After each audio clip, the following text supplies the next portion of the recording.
बालेन शाह नडराइकन ती खिचा कुकुरहरू कराइरहन्छन्। पञ्चायती व्यवस्थामा 5 चोटि मान्ने भएकी मान्छे हुँ म बुढी। धरान र काठमाडौँको तुलना पनि हुँदैन। अब उहाँले ढुङ्गा उठायो भनेर बालेन शाहले ढुङ्गा नै उठाउनुपर्छ भन्ने केही छैन। यहाँको मेयरलाई उहाँले यस्ता उस्ता किन भन्ने?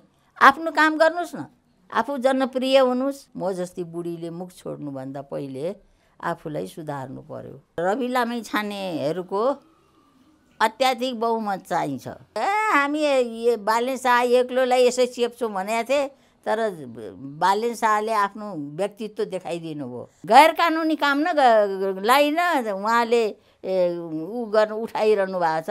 कानुनले बनाएको अर्काको घर त ढालेको छैन। पुष्पकमल दाहालले धम्की दिइरहेको थियो, म एमालेसँग हात काँध मिलाउन जान्छु। मैले केपी ओलीलाई समर्थन गरेको होइन, कामलाई समर्थन गरेको। खबरदार गरेर गरेको छ, म खुस छु। अदालतमा लगेर मुद्दा हाल्दिए आमा आज यो गलत गर्यो। कसले त्यसो गर्यो त्यसलाई श्राप दिन्छु म। गैर कानुनी काम गरिरहेकोलाई हटाउनु खोज्नेलाई सपोर्ट गर्नुपर्ने पशुपतिनाथसँग प्रार्थना छ, गुजेश्वरीसँग प्रार्थना छ। बालेन शाहलाई त्यस्तो हिम्मतवाला, आँटिलावाला, आगे बढ्ने त्यस्ता सोचहरू ल्याउने उहाँले हिम्मत हार्नु हुँदैन। 35 दिनसक सूचना दिँदा पनि नटेर्ने, डोजर नलिकन देश सफा हुने भएन। यो दलहरूले पनि बुझ्नुपर्छ कि राम्रो कामलाई सबै एक भएर गयो भने मात्रै यो देश बन्नु सक्छ। आमा नमस्कार। नमस्कार। आराम हुनुहुन्छ? ठिकै छु बाबु। धेरै पछि यहाँसँग कुराकानीको अवसर मिल्यो। अचेल कसरी दिनचर्या चलिरहेको छ? आनन्द। आफ्नो क्रिया आफैले गरेँ। मेरो आमा श्री वैष्णव आफ्नो क्रिया आफैले गरिसकेपछि मेरो अन्तिम संस्कार गर्ने चाहिँ र तमु बौद्ध सेवा समितिलाई गुरुङ ढङ्गले गर्नुपर्छ। गुरुङको वेद लेख्ने म, गुरुङको इतिहास लेख्ने म भनेर 1 लाख रुपियाँ दाम दिएको, 1 लाखले हुँदैन 2 लाख भन्यो। पैसा दिएको नि 10 वर्ष भइसक्यो। यस कारणले अहिले मैले भनेको छु, अब मेरो सारा कार्यक्रम ब्याजले हुन्छ, साउ चाहिँ जस्ताको तस्तै राख्नु। म जस्तो कोही नहुने मान्छे आयो भने तिनको मै जस्तो क्रियाक्रम गर्नुपर्छ। हिन्दू धर्म अनुसार मैले गरेँ बाबु। अब गुरुङ ढङ्गले गर्ने काम तमु बौद्ध सेवा समितिलाई जिम्मा लाएर आनन्द छ। अहिले दिउँसो कस्तो आनन्द हुँदो रहेछ यो बुढेसकालमा। आनन्द छ बुढेसकालमा? हात तरिका कसैले नपुछ्ने, आफन्तले पनि पैसा खाने जति सबै भाग्ने। हजुर। त्यस्ता आफू पनि नसक्ने संस्था पनि जिम्मा लाए बाबु काम गर्नु सक्नेलाई। त्यस्तो त सार्वजनिक संस्था सरकार राष्ट्रको हुन्छ, त्यो समाजकै हुन्छ। त्यही वडाको सम्पत्ति हो, त्यही नगरको सम्पत्ति हो भनेदेखि त्यो व्यक्तिको सम्पत्ति होइन। अब आमा तपाईँलाई यो बुढेसकालमा आराम गरेर बस्न मन छ, तर अहिले देशमा जो धेरै उमेरका हुनुहुन्छ, पाको भइसक्नु भएको छ, ती नेताहरूलाई चाहिँ आराम गर्न मन छैन, अझै एकचोटि प्रधानमन्त्री हुन मन छ भन्दैछन्। 5वादेखि 6 अब 7वां तक हुन्छु भन्ने भनेको छ हाम्रो देउपाजीले त। भनेदेखि अब मैले चाहिँ सबै जिम्मा लाएँ बाबु। अब यो गान्धी आश्रमको गुठियारको छ, आजीवन हो। त्यो पनि यसो सक्रिय हुने मान्छेलाई यो पदहरू समातेर बसिरहनु राम्रो होइन। तर नेताहरू त छोड्दैनन् नि आमा। खैर नेताहरूले खै छोड्दैनन् मात्रै होइन, के काम गरेका छन् भन्नुहोस् न। हामी बुढाबुढीलाई अहिले तपाईँहरूको सामने किन उभिनु परेछ भन्दा उनीहरूले केही नगरिदिएको हुनाले, देश विकास नगरिदिएको हुनाले, आम जनताको भोक नमिटाएको हुनाले, देशलाई परावलम्बी बनाएको हुनाले, यस कारणले म आज तपाईँहरूको सामने अन्तर्वार्ता दिन तयार भएर बसेको, त्यसै बसेको छु। मलाई रहर छ। काठमाडौँ महानगरपालिकाका मेयर बालेन शाहले अहिले जुन शैलीले काम गरिरहेका छन् नि, गरेर गरेको छ, म खुस छु। बालेन शाहको कामले उहाँले त्यसरी स्वतन्त्र क्यान्डिडेट भएर जितेर आएर यो पर्यटकीय देश, पर्यटकको आय आर्जनले देशको विकास गर्छौँ भन्छ यो सङ्घात्मक सरकार। अनि यो गैर कानुनी ढङ्गले यता छाप्रो हाल्नु, उता छाप्रो हाल्नु, यहाँ छाप्रो हाल्नु, त्यहाँ छाप्रो हाल्नु दिन्छ गैर कानुनी ढङ्गको भने के हेरेको थियो? बालन शाहले किन उठाउनु पर्ने? गैर कानुनी छाप्रो त अहिले हालेको होइन भनेदेखि जमानामा हालेको गैर छाप्रो त्यो छाप्रो देखेनन्। ती नेता के हुन्? त्यस्ता नेता पनि देश विकास गर्ने हुन्। त्यस्ता नेताले देश विकास गर्छ भने तपाईँ हामीले पत्याउने? तपाईँहरू जस्तो नौजवान जुरुकै उठ्नुपर्छ। अब पल्टै रोटी पल्टाए जस्तो अब देशलाई पल्टाएर विकास गर्नुपर्छ। अनुरोध हो तपाईँहरूलाई। यसरी तपाईँहरू जस्तो नौजवान सुतेर बस्नुभयो भने के होला त यो देशको हाल? कहिले हो? 7 सालदेखिको प्रजातन्त्र आएको छ, केही गरेको छैन। अब त्यही बाहरू चाहिँ उठ्याइ गरे। पुष्पकमल दाहाल नानीका बा, शेरबहादुर देउबा, केपी बाहरू उठ्याइ गरे। अब हामी काम गर्छौँ, बाहरूलाई घरमै आराम गर्न दिन्छौँ भनेर रवि लामिछानेहरू चुनावमा आएका छन् अहिले दलै खोलेर। तर रवि लामिछानेहरूको अत्याधिक बहुमत चाहिन्छ। सरकार बनाउने ढङ्गले उनीहरूले बहुमत ल्याउला जस्तो मलाई लाग्दैन।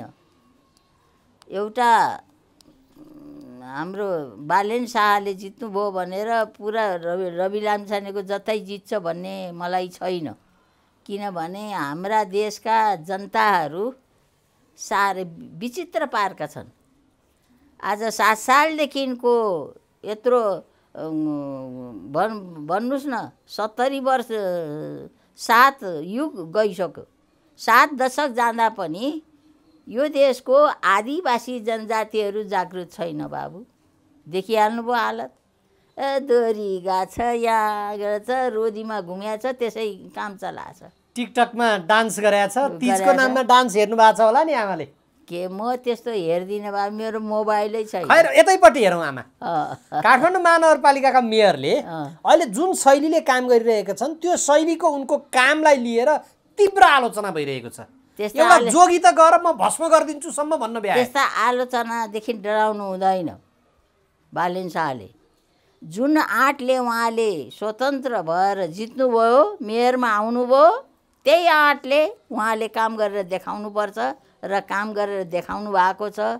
त्यो किनभने गैर कानुनी काम लाई उहाँले उठाइरहनु भएको छ। कानुनले बनाएको अर्काको घर त ढालेको छैन भने कोही भस्म भए हुन्, कोही बोल्छन् भने बोल्न दिनुहोस् न, बोल्दैमा के जान्छ र। अब कोही पक्ष र विपक्ष त हुन्छन् नै बाबु। कुनै पनि काम गर्दाखेरि सबैले मन पराउँछ भन्ने केही छैन। त्यही पनि स्वतन्त्रमा जितेर आएका बालेन शाहलाई यी 84-85 दलहरूले सबैले मन कहाँ मन पराउनु? उनीहरूको घाँस खोसेर खाइदिएको छ, उनीहरूको अधिकार खोसेर मेयर बनिदिएको छ। आमामामा काठमाडौँ राजधानीको मेयर बन्नु भनेको सानो कुरो होइन बाबु। मेयर हो कि डन हो सम्म भन्नु भ्याए।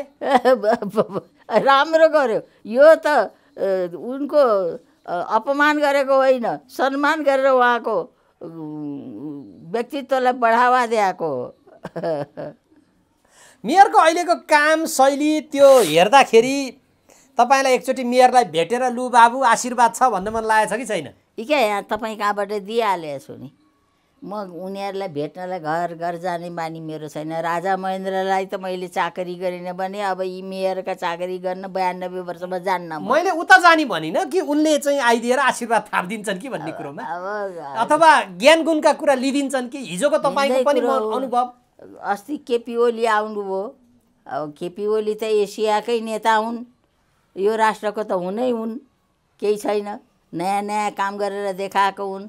अहिले मैले पुरानो यो मेरो अस्ति वैशाख 10 गते 151वटा किताब 151वटा महिलाको हातबाट विमोचित गरे। सुशीला कार्कीलाई चाहिँ भूतपूर्व न्यायाधीश सुशीला कार्कीलाई प्रधान न्यायाधीश ल्याएको प्रमुख अतिथि बनाएर गरेको त्यही किताब हेरेर। हजुरले यो समाजसेवाको क्षेत्रमा, राजनीतिको क्षेत्रमा जुन योगदान पुर्याउनु भयो, अब ती बालेनहरू जो युवा पुस्ता छन् नि, ती युवा पुस्तालाई तपाईँको हिजोको ज्ञान अनुभव बाँड्नको लागि अहिले त आलोचना पनि भयो भनियो नि त हामीले, त्यसको लागि एकचोटि आऊ, केही सल्लाह छन्, मेरा सुझाव छन्, मेरा अनुभूतिहरू छन्, सिक भन्दिन मन छ कि छैन हजुरलाई भन्न खोजेँ मैले। यहाँ आऊ भन्दिनँ म। यी क्या यसरी बोलेको छु त्यसैमा उहाँले सुन्नुपर्छ। उहाँ जस्तो मान्छे एउटा देशको मेयर जस्तो भएको मान्छे म झुत्री बुढीको घरमा आउनुहोस् भनेर म बोलाउँदिनँ। के काम यहाँ आएर त्यतिमा त उहाँले अरू काम गर्नु सक्नुपर्छ, अरू भस्मे पार्नु सक्नुपर्छ, अरू देशको काम कति छन् काम भनेदेखि अरू काम गर्नु सक्नुपर्छ। यहाँ म कहाँ आएर समय बर्बाद गर्नु। आमा जस्तो हिजो 2034 सालमा सडक विस्तार सम्बन्धी ऐन आयो, त्यति बेला यो सडक विस्तारमा यस्तै आलोचना हुन्थ्यो कि के थियो? तपाईँलाई त्यति बेलाको त्यो अलिकति अनुभूति छ होला नि? होइन, त्यो बेलामा पनि कोही राम्रो भन्ने कोही नराम्रो भन्ने त हुन्थे बाबु।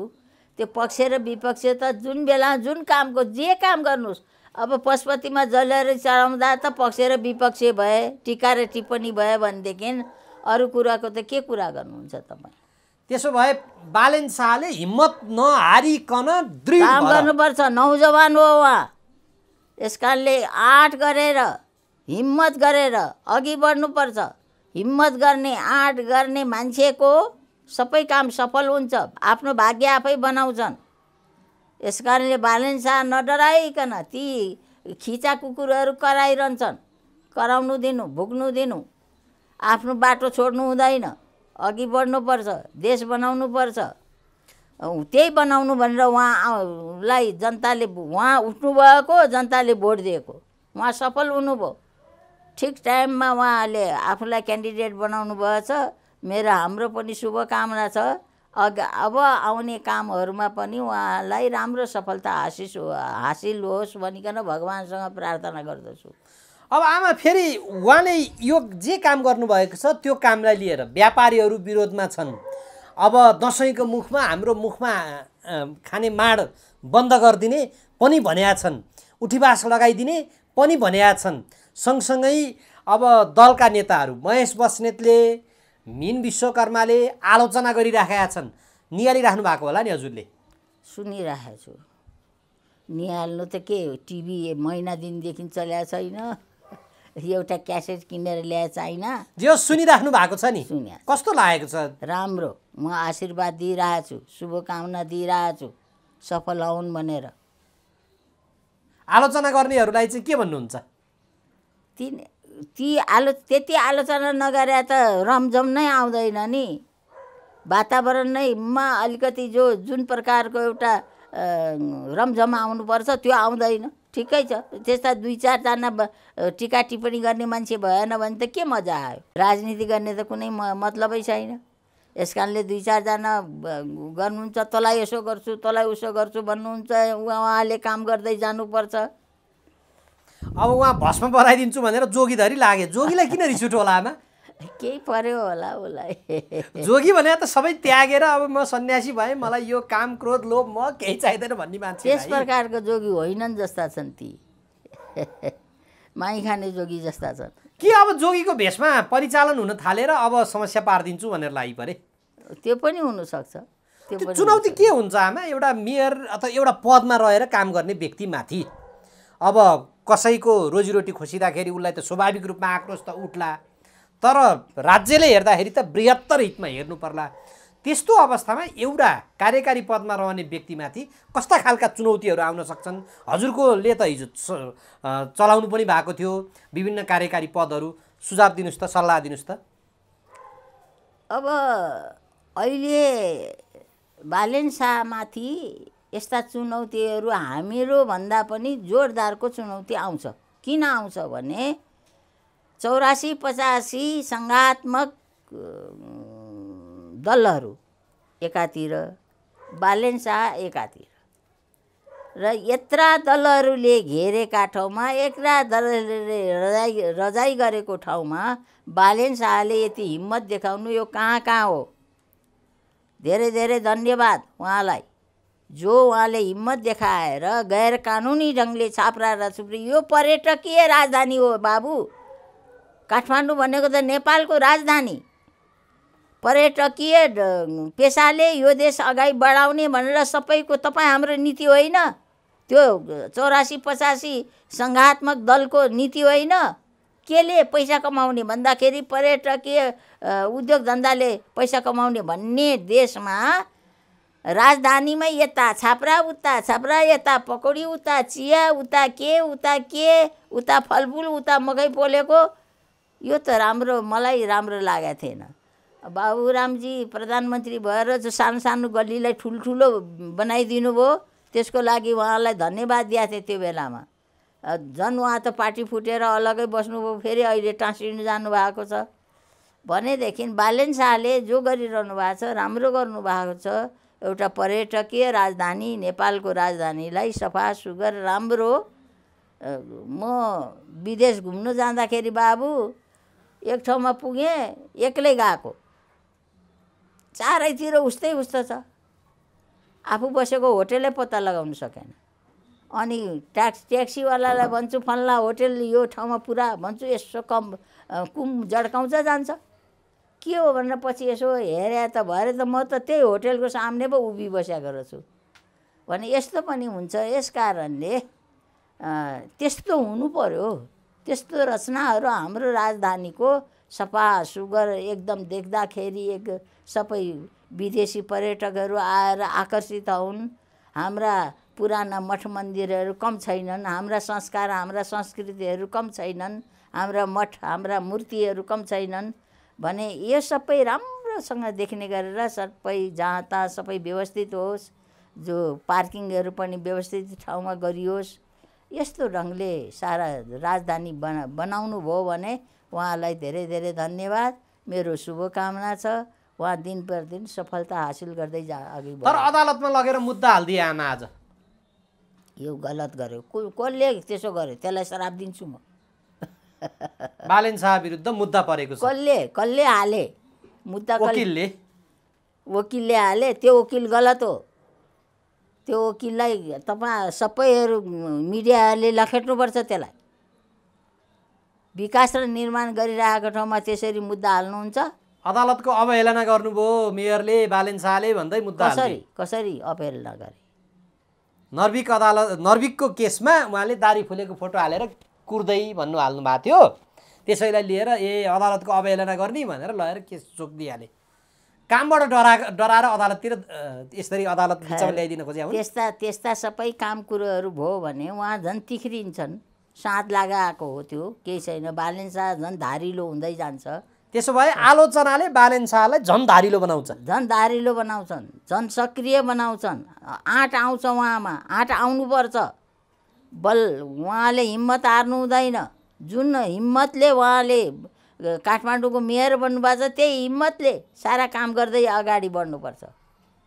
यो फोहोरको केसमा केही अगाडि असाध्यै बालेन शाहलाई आलोचना पनि भयो नि, हाम्रो सफा गर्न नसकिदिएको, काठमाडौँ यस्तो राखिरहेको भन्ने हिसाबले। अब फोहोर फ्याँक्न चाहिँ नदिने, दलहरू सबै राख्ने, आफ्नो कार्यकर्ताहरू सबै लगाउने, त्यसो गर्नु हुँदैन बाबु। यो दलहरूले पनि बुझ्नुपर्छ कि राम्रो कामलाई सबै एक भएर गयो भने मात्रै यो देश बन्नु सक्छ। अब एउटा आफूले मन नपरेको मान्छेले राम्रो काम गर्दा पनि यदि हामी अड्काउन थाल्यौँ, त्यसको विरोध गर्न थाल्यौँ आदि गर्यो भने देश कहिले विकास हुँदैन। अब विरोध गर्ने पक्षहरूको तर्फबाट हेर्दाखेरि नि आमा, के अलि समय नदिएको अथवा त्यो समयावधि नपुर्याइदिएको, डाइरेक्ट लगेर डोजरले हान्नुभन्दा पहिला अलिकति समय दिएको भए तै खाली गरिदिन्थे कि भन्ने खालको पनि कोणबाट कुरा उठेको छ। होइन, बालेन शाहजीले त भन्नुभएको छ नि त, पहिले सूचना दिएको, यति अवधि दिएको, 35 दिनसम्म सूचना जारी गरेको तर एकजना नि गएनन् फेरि त्यहाँ। अब त्यो 35 दिन तक सूचना दिँदा पनि नटेर्ने हाम्रा नेपालका आम त्यस्ता पेसा गर्ने मान्छेहरू साह्रै जरो हुन्छन् र त्यस कारणले हामी बालेन शाह एक्लोलाई यसै चेप्छौँ भनेको थिएँ, तर बालेन शाहले आफ्नो व्यक्तित्व देखाइदिनु भयो, आँटिलो व्यक्ति देखा परे, आफ्नो क्षमता देखाइदिनु भयो। त्यसको लागि धेरै धेरै धन्यवाद। पशुपतिनाथसँग प्रार्थना छ, गुजेश्वरीसँग प्रार्थना छ, बालेन शाहलाई त्यस्तो हिम्मतवाला, आँटिलावाला, आगे बढ्ने त्यस्ता सोचहरू ल्याउने त्यस्तो क्षमता बढाइराखुन् भगवान्ले भनेर म प्रार्थना गर्छु। आमा तपाईँले विभिन्न व्यवस्थाहरू देख्नुभयो, हिजोदेखिका सबै व्यवस्थाहरू। काठमाडौँमा 2010 साल यता मेयर आएको छ, अब फोहोर फाल्ने काम 52 पछि सुरु भएको छ।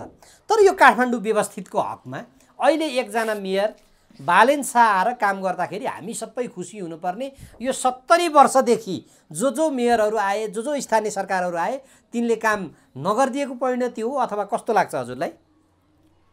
बाबु, यो सङ्घात्मक दलहरू 2007 सालदेखि आएपछि, हुन त पञ्चायती व्यवस्थामा 5 चोटि मान्ने भएकी मान्छे हुँ म, बुढी अघि राज्य मन्त्री पनि भएँ, सम्मान्य सदस्य पनि बिचारा बनाइदिनु भयो राज परिषदको हाम्रो श्रीपाजले। भनेदेखि यो देशमा काम गर्ने भन्दाखेरि पैसा खाने मान्छे, खालि पैसा खाने मान्छे, पैसा मात्रै खोजेर हिँड्छन्। आज 22 वर्ष लाग्छ कहीँ मेरम्चीको पानी ल्याएर काठमाडौँलाई खुवाउनु।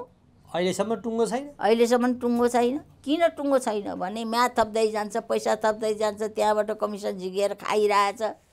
यस्ता बानी लागेका यस्ता राजनीतिक दलहरूले के देश विकास गर्लान् बाबु?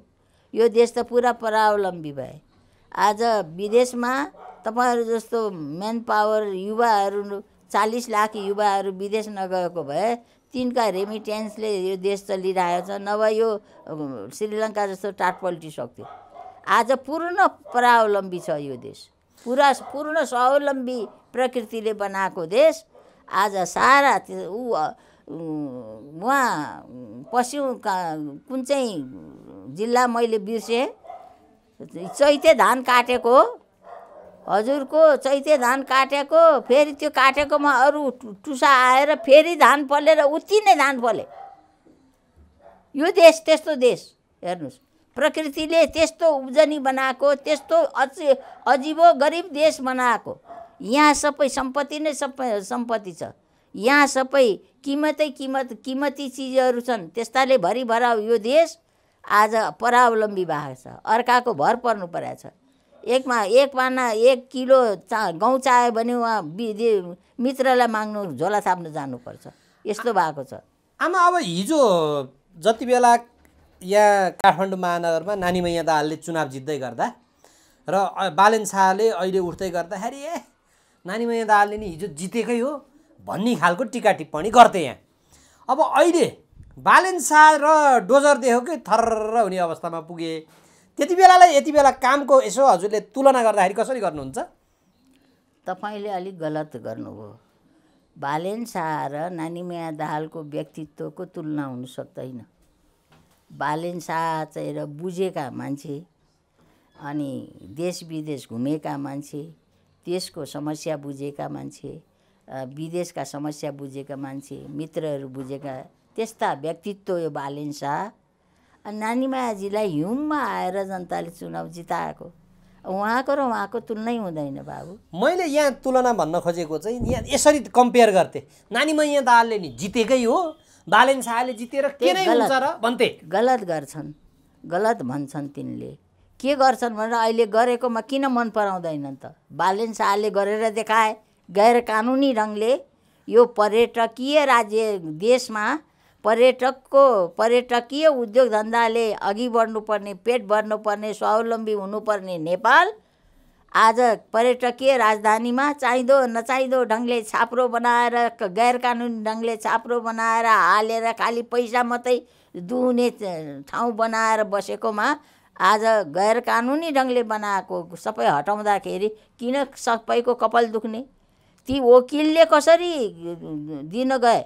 गैर कानुनी काम गर्ने लाई सपोर्ट गर्नुपर्नेमा, गैर कानुनी काम गरिरहेकोलाई हटाउनु खोज्नेलाई सपोर्ट गर्नुपर्नेमा ती कस्ता वकिल हुन्? ती वकिललाई म श्राप दिन्छु। अब यसलाई मुद्दा हो, यो कामको शैलीमा भएन, त्यो ठिकै छ। आमा, यतापट्टि नै हेरौँ। गृहमन्त्रीले बन्दुक लिएर हिँड्नु, त्यसो भए मेयरले डोजर लिएर हिँड्ने हो भने सम्म भन्न भ्याए नेताहरूले। अब के डोजर नलिकन देश सफा हुने भएन। अब फोहोर फ्याँक्नु पर्यो डोजरै चाहियो, सफा गर्नु पर्यो डोजरै चाहियो, अब गैर कानुनी छाप्रो हाल्यो डोजरै चाहियो। त्यही हिसाबले लिएर गएका होला। होला। अब अर्का एकजना व्यक्तित्व नि हुनुहुन्छ नि आमा, धरानतिर हर्क साम्पाङ, उहाँ पनि स्वतन्त्रबाटै जित्नु भएको, तर उहाँले निरन्तर काठमाडौँका मेयरमाथि प्रहार गरिराख्नु भएको छ। त्यो गलत गरिराख्नु भएको छ। उहाँले हेर्नुपर्छ काठमाडौँको ढङ्ग ढाँचा कस्तो छ, त्यही ढङ्ग ढाँचाले उहाँले काम गर्नुहुन्छ। उहाँको क्षेत्र जस्तो छ त्यही ढङ्ग ढाँचाले उहाँले गर्नुहुन्छ। उहाँले यहाँको मेयरलाई केही भन्नुपर्ने केही कारणै छैन, त्यो गलत गर्नुभएको छ उहाँले। कि यहाँको मेयरलाई किन उहाँले टिका टिप्पणी गर्ने, यहाँको मेयरलाई उहाँले यस्ता उस्ता किन भन्ने? आफ्नो काम गर्नुहोस् न, आफू जनप्रिय हुनुहोस्, जसरी जितेरहेछ त्यसरी गर्नुहोस्। यहाँ जस्तो काम कारबाही गरेर फाइदा हुन्छ, नगर सफा हुन्छ, उहाँको धरान र काठमाडौँको तुलना पनि हुँदैन। उहाँले त श्रमदानका कुरा अलिक बढी उठाउनुहुन्छ। अब उहाँले ढुङ्गा उठायो भनेर बालेन सालेन ढुङ्गा नै उठाउनुपर्छ भन्ने केही छैन। उहाँले आफ्नो ढङ्गले आफ्नो जनता रिजाएको छ भने यहाँले आफ्नो ढङ्गले आफ्नो जनता रिजाएर जित्नु भएको छ। अब यो काठमाडौँ महानगरपालिकाको यो व्यवस्थितीकरण अन्तर्गत यो फोहोरको कुरोमा 8 वर्षदेखि ठेकेदारले रोकेर राख्यो। मन्त्रीहरू अनुगमनमा गए सिस्टोल क्षेत्रमा, हामी 4 महिनाभित्र फास्ट ट्र्याकबाट यो रोड बनाइदिन्छौँ भने त्यो काम गर्न चाहिँ हुँदो रहेछ भने त्यो 8 वर्षदेखि गर्ने व्यक्तिलाई कारबाही किन हुँदैन? यो राज्य शैलीको एउटा चरित्र कस्तो हो आमा? म उहाँलाई के सुझाव दिन्छु भने हर्क साम्पाङलाई, हर्क साम्पाङलाई होइन, काठमाडौँको मेयरलाई, हजुर बाबु 2004 सालमा 5 वर्षको लागि गान्धी आश्रम गएको, अनि 5 वर्षपछि हामीलाई बम्बई घुमाउनु लग्यो। बम्बई घुमाउनु लग्दाखेरि त्यो बम्बईमा नुहाएको धुवाएको सबै पानीहरू सफा गरेर फेरि खाने पानीमा प्युरिफाई गरेको। त यो काठमाडौँको फोहोर यसरी बन्चरे डाँडा कहाँ कहाँ खोज्नु भन्दाखेरि यसलाई सबै छुट्याएर प्लास्टिक फेरि पगाले प्लास्टिकै हुन्छ, कागजहरू सबै एकातिर गर्नु, त्यो कागज फेरि अर्को, त्यस्तो प्रकारको एउटा उद्योग धन्दाको रूपमा फोहोरलाई यदि मोहर हामीले बनायौँ भने त्यो सबभन्दा राम्रो हुन्छ बाबु। अहिलेको मेयरमा त्यो ताकत ल्याकत छ नि होइन आमा? अवश्य छ। देश विदेश घुम्नु भएको छ उहाँले, केही न केही फोहोर काठमाडौँमा मात्रै निक्लिने होइन नि बाबु, विश्वभरि फोहोर छ। हाम्रोभन्दा ज्यादा जनसङ्ख्या चाइनामा छ, चाइनाले फोहोर कसरी तल आएको छ भनेदेखि त्यो सबै हामीले अध्ययन गरेर फोहोरको व्यवस्था गर्नुपर्छ। उनीहरूले पनि त फोहोर गर्छ नि, त्यो फोहोरलाई सबै व्यवस्था गरेको छ भने हाम्रो चाहिँ र यो कहीँ हालेर कहीँ नहटाउने जस्तो फोहोरलाई कहिले यता गरेछ, कहिले उता गरेछ, कहिले यसो गरेछ, त्यो फोहोरलाई उपयोग गर्ने, फोहोरको त्यहाँ 2-4 वर्ष पहिले फोहोर त्यसै थुपारेको फोहोरबाट निस्केको ग्यासमा भात पकाएर खाथे भनेदेखि ग्यास पनि निस्किँदो रहेछ फोहोरबाट। र त्यो सर्ने खालको सबै फोहोरहरू एकातिर गऱ्यो भने मलै हुन्छ, खाँदै हुन्छ। यो विदेशी खादको लागि हामी किन मरै हत्या गर्ने भने यो चाहिँ सुझाव उहाँ विदेश पनि बेसरी घुम्नु भएका मेयर भएको हुनाले उहाँले यो अध्ययन गरिकन यो फोहोरलाई मोहर बनाउने काम चाहिँ गर्नुभयो भने धेरै राम्रो हुन्छ। यो हजुरको सुझाव भयो। अब यो महानगर व्यवस्थितीकरणमा यो हजुरले दिएका सुझावहरू सम्भवतः मेयरले यो कार्यक्रम हेरेर ग्रहण पनि गर्नु होला, कतिपय विषयहरू नभए उहाँको सचिवालयले हेर्ला। यतापट्टि हेर्दाखेरि चाहिँ अहिले धेरै व्यक्तिहरू यी मेयरहरूको काम शैलीलाई देखेर अथवा स्वतन्त्रहरूले पनि जित्दो रहेछन्, काम गर्दा रहेछन्, काम गर्न सक्दा रहेछन् भन्ने देखेर आगामी चुनाव छ उठ्नलाई खोजिरहेका छन्। ती व्यक्तिहरूलाई अहिलेका मेयरहरूको कामको कस्तो प्रभाव पार्ला, कस्तो देख्नुहुन्छ आमा? होइन, ती व्यक्तिहरूको एकता हुनु पर्यो। त्यसरी उठ्ने व्यक्तिहरूको एउटा सङ्गठन हुनु पर्यो। सङ्गठनमा कमसेकम 50% नभए पनि 1/3 त आओस्। त्यस 1/3 जत्थामा यदि त्यस्ता मान्छेहरूले जिते भने हाउसमा केही गरेर देखाउनु सक्छ, नभएदेखि त्यो हाउसमा केही गर्नु सक्दैन बाबु। त्यस्ता 1-2 जितेर त्यहाँ केही काम गर्नु सक्दैन, केही आफ्नो केही देखाउनु सक्दैन, उही अर्काको पछि लागेर हात उठाउने सिवाय केही हुँदैन। अब दल खोले भने पनि पछारिँदा रहेछन्। जस्तै बाबुराम भट्टराईले दल खोले, अन्तिममा त्यही माओवादी दलै चाहियो। रविन्द्र मिश्रले दल खोले, फेरि अध्यक्षबाटै हात धोएर चुप लाएर बस्ने अवस्थामा पुगे। अब हुन त रवि लामिछाने अहिले लागिरहेका छन्, अब पछि देखिएला जनमत कस्तो रहन्छ। त्यो हिसाबले दल खोल्दा पनि नतिजा उन्मुख देखिएन। अब स्वतन्त्रहरू पनि एकजुट हुन सक्दैनन्, एक ठाउँमा रहन सक्दैनन्। अनि देशको मूल नेतृत्वहरूसँग, मूल राजनीतिक दलसँग पुरै असन्तुष्टि छ। कसरी परिवर्तन आउला आमा, के देख्नुहुन्छ? अब यिनले यी 80-85 जो दलहरू छ, एउटा अब अहिले विपक्षले रोज्नु पऱ्यो नि। मलाई खालि केपी ओलीलाई प्रशंसा गर्छ भन्छ, अब अरू सबै दल एकातिर भएको छन्। विपक्षमा त केपी ओली नै छ। केपी ओलीलाई ओहिराएर सरकार बनाउनु लाएर खबरदार यसो गर उसो गर भन्नु पऱ्यो यो स्वतन्त्रहरूले। त्यसको सिवाय त कुनै उपाय छैन। अब आमालाई आक्षेप लगाए नि त, तपाईँले अरू पनि उस्तै देखिन्छन्, कपाल सपाल फुलेका, उमेर उस्तै भएका, केपी ओलीलाई चाहिँ समर्थन गरिदिनुहुन्छ, हामीलाई चाहिँ गरिदिनुहुन्न भन्ने पर्यो होला नि त। होइन, काम गरेर देखाउनु पर्यो नि त। मैले केपी ओलीलाई समर्थन गरेको होइन, कामलाई समर्थन गरेको। काम गरेर देखायो भने केपी ओलीले चुनाव जितेर देखाइदिए।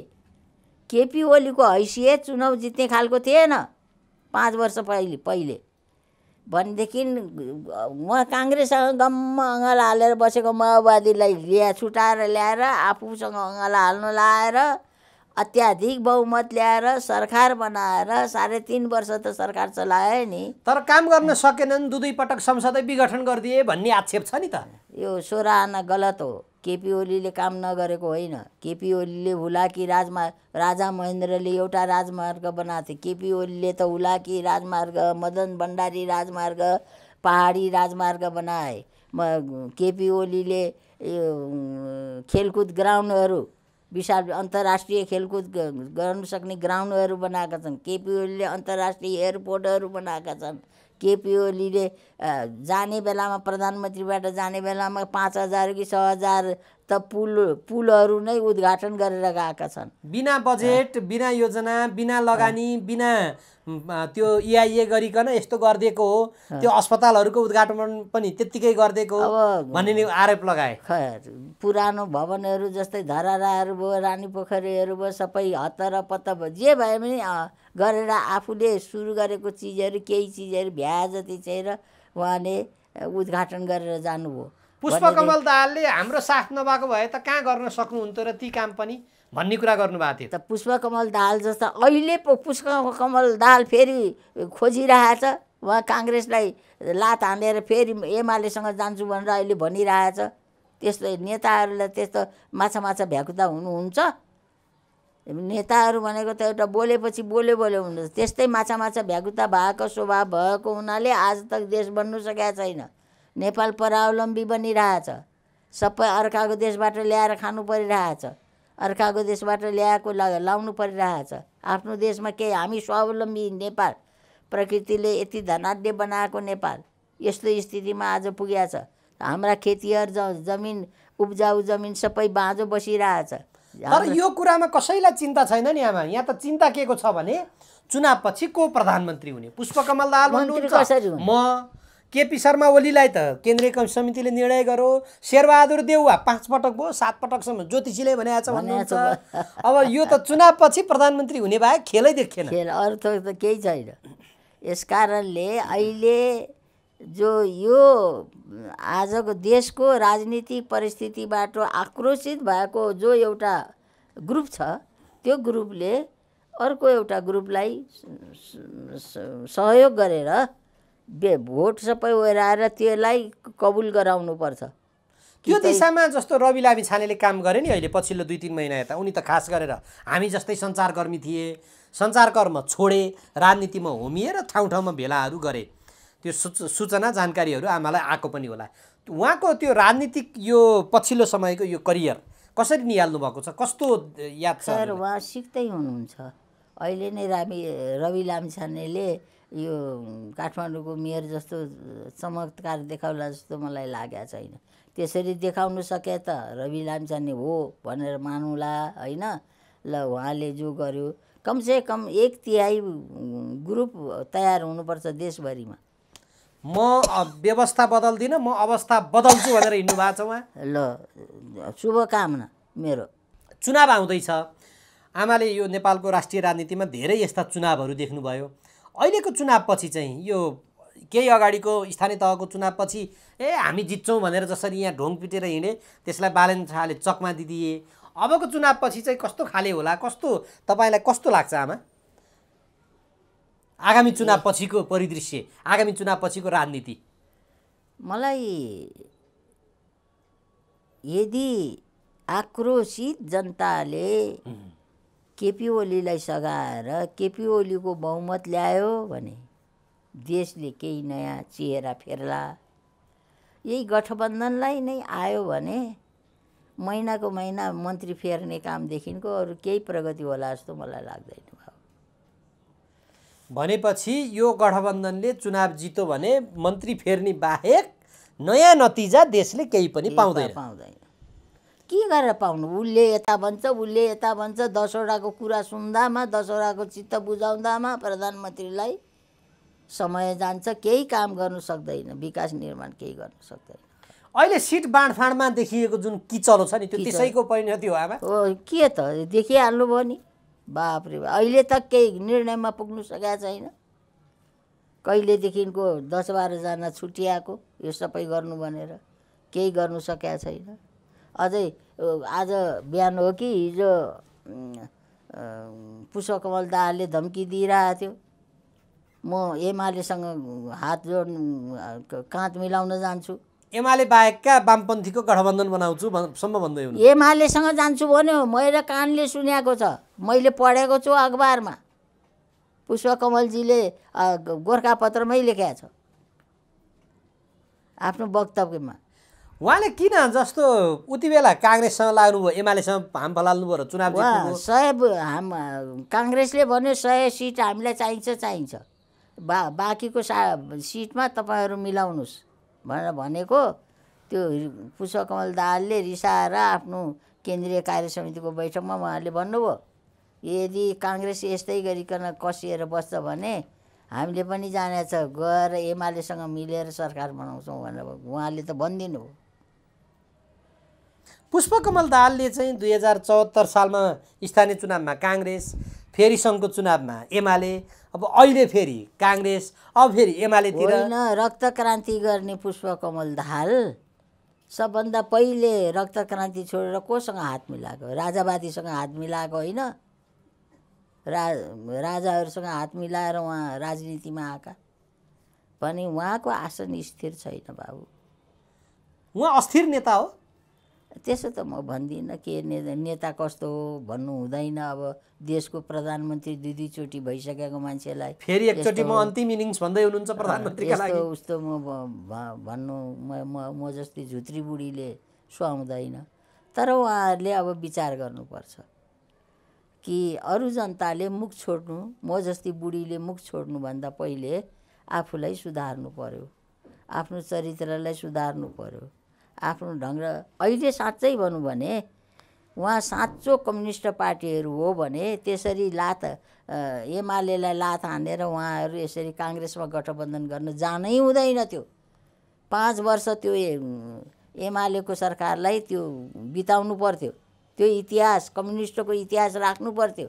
नेपाल जस्तो धर्मभिरू देशमा, नेपाल जस्तो संस्कार र संस्कृतिले भरेको देशमा कम्युनिस्ट पार्टीले सरकार बनाउनु भनेको सानो कुरो थिएन बाबु। विश्व कम्युनिस्टको इतिहासमा एउटा डरलाग्दो इतिहास सुरु भएको थियो भनेदेखि त्यो चिज गर्नु सक्नु भएन। उहाँहरू चोइटेर गएर काङ्ग्रेससँग हात मिलाउनु भयो। आमाले नेपाल जस्तो धर्मभिरू भन्नुभयो, तर नेपालमा वामपन्थी दलहरू सबै धार्मिक गतिविधि पनि गर्छन्, मूल सिद्धान्तमा धर्मलाई अभिम ठान्छन्। अब एमालेकै हेर्नु न, 2 दिन अगाडि राजधानीको तारे होटलमा तीजको दर खाने कार्यक्रम दियो भनेपछि अब पुष्पकमल दाहालले कहिले के गरिराख्नु पनि भएको छ। माधव नेपाल पनि धार्मिक गतिविधिमा संलग्न भइ पनि राख्नु भएको छ। उहाँहरू कम्युनिस्ट हो कि अब धर्म स्वीकारिसके पछाडि होइन भन्ने प्रश्न पनि त उठ्ला नि। अब उहाँ छोरा तर रक्त क्रान्तिको हातमा खुकुरी ल्याएछ बाबुरामजी, बाबुरामजीको आमा बाबुले उहाँ मनोकामना छोरालाई लिएर गएर दर्शन गराएका थिए भने त्यहाँ साह्रै अप्ठ्यारो स्थितिमा बाबुरामजी पर्नु भएको थियो।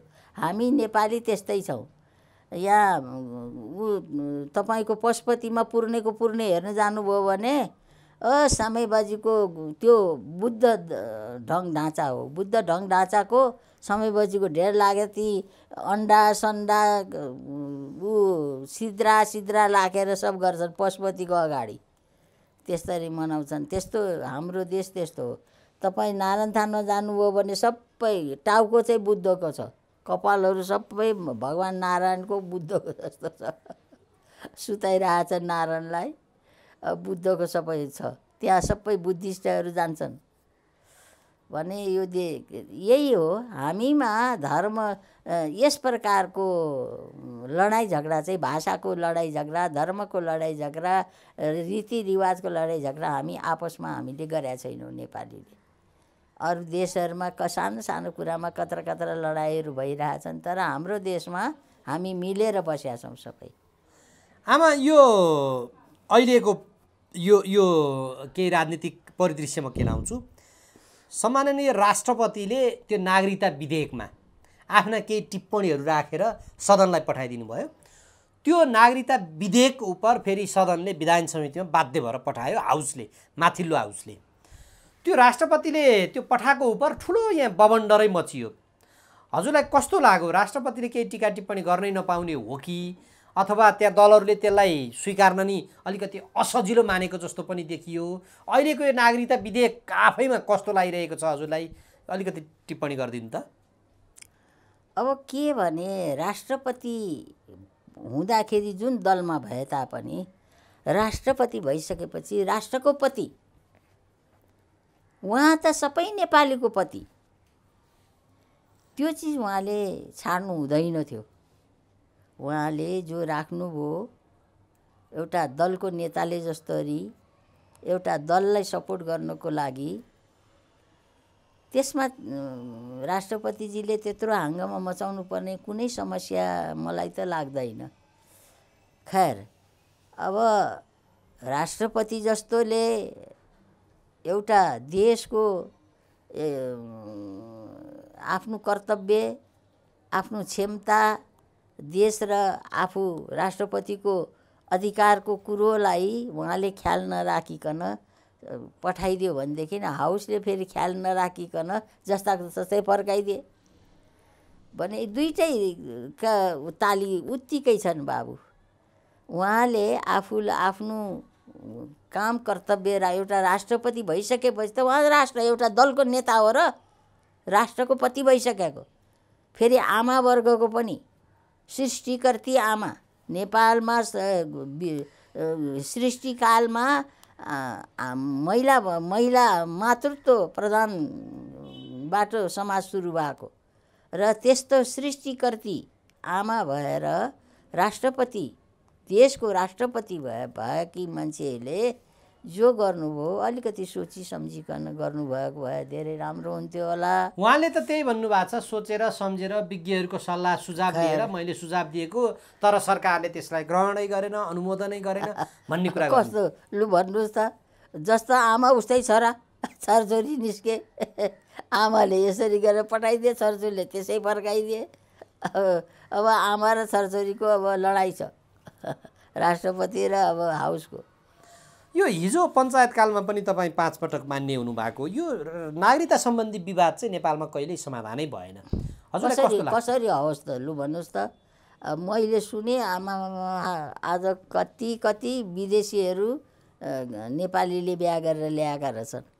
अब त्यो तर के भने, बिहा गरेर ल्याएपछि एउटा नेपाली नागरिकले बिहा गरेर ल्याएपछि त्यसको स्वास्नीले नागरिकता पाउनुपर्छ। 7 वर्ष त किन पर्खेर बस्ने? 7 वर्षमा त एउटा युग बित्छ। अब भारतले 7 वर्ष राखेको छ, भुटानले बच्चा जन्मेपछि राखेको छ भन्छन्। अरूले के गर्छन् त्यो गरोस् न, तर हामीले हाम्रो ढङ्गले हामीले सोच्नुपर्छ। हामी एउटा सानो देश, 2 करोड जनसङ्ख्या भएको देश, चाइना जस्तो विशाल होइन भनेदेखि हामीलाई त आज यता गऱ्यो भोलि उता गर्नुपर्छ, पर्सि उता गर्नुपर्छ, निकोर्सि उता गर्नुपर्छ। यस्तो देशमा त्यसरी नागरिकता दियो भने भोलि हामी फिजी जस्तो मूल आदिवासी चाहिँ अल्पमतमा अरूले पो शासन गर्छन् कि भन्ने डर छ उनीहरूलाई। भइसक्यो, कसैले गर्नै पर्दैन। अहिले जे भएका आदिवासीहरू त सबै विदेशमा छन्, कोही छैनन् स्वदेशमा। यहाँ त यहाँ मुसलमान आएपछि आएका आर्यनहरूकै सबै यहाँ सत्ता छुल्ल छन् सबै। उनीहरू नै सबै बागडोर लिएर बसिरहेछन्, उनीहरूले नै देश आएका छन्, डाडु पनि उनीहरूले ल्याएछन्, उनीहरू नै सबै थोक भएछन् भनेदेखि त्यो हुने कुरो कसैले टारेन। आज तक कुनै नागरिक आम यहाँको आदिवासी जनजाति कोही जागृत भएको देख्नु भएको छ तपाईँले? एउटा दुईटा यसो उसो यहाँ त्यहाँ आउनु भिन्दै कुरो कहाँ छ? यहाँको मूल आदिवासी मूल जनजातिहरू जागृत अझै पनि भएको छैन बाबु। मिसाइल युग आइसक्यो, मोबाइल युग आइसक्यो, मोबाइल युगमा कति परिवर्तन भइसक्यो, तर यहाँको जनजातिमा अहिले पनि त्यो निद्राबाट जागृत भएको छैन उनीहरूको। अब त्यसो भने आमा हामी अन्तिममा छौँ, जाँदा जाँदै के भन्न चाहनुहुन्छ? जस्तो यो कार्यक्रम हेर्नुभएको छ, यी राष्ट्रका तमाम समस्याबारे हजुरले आफ्नो विचार पनि दिनुभयो, के भन्न चाहनुहुन्छ? हामी सबैले एक भएर राम्रो कुरो कसैले उठाउँछ भने त्यसमा चाहिँ हामी सबै एक हुनुपर्छ। म फल्ना दलको, म ढेस्का दलको, म फल्ना दलको भन्नु भएन। राम्रो कुरो जुन दलले उठाए तापनि त्यो राम्रोलाई चाहिँ र सत्य त्यसले हाम्रो देशलाई फाइदा छ, हाम्रो जनतालाई फाइदा छ, हाम्रो समाजलाई फाइदा छ भने हामी सबै एक भएर त्यसलाई चाहिँ यदि समेट्दै लिएर गयौँ भने यो देश छिटै बन्छ बाबु। यसकारणले यही मेरो प्रार्थना छ कि हामी सबै नेपाली राम्रो काम कुरोलाई चाहिँ, न्यायिक काम कुरोलाई चाहिँ, कानुनी काम कुरोलाई चाहिँ र विरोधको लागि विरोध नगरेर हामीले सबैलाई सघाउने बानी बसाल्यौँ भने यो देश विकास होला भन्ने जस्तो मलाई लाग्छ। अहिले साह्रै नाजुक स्थितिमा देश पुगेको छ। यसो भन्दै मेरो शुभकामना छ उहाँहरूलाई। हुन्छ आमा, यो महत्त्वपूर्ण विचार र समयका लागि म यहाँलाई धन्यवाद, यहाँको सुस्वास्थ्यको कामना गर्छु। ल धन्यवाद, यहाँहरूले आइदिनु भयो, आफ्नो समय दिनुभयो, मलाई यसरी सोधिदिनु भयो, मेरो भावना जानिदिनु भयो, त्यसको लागि धन्यवाद।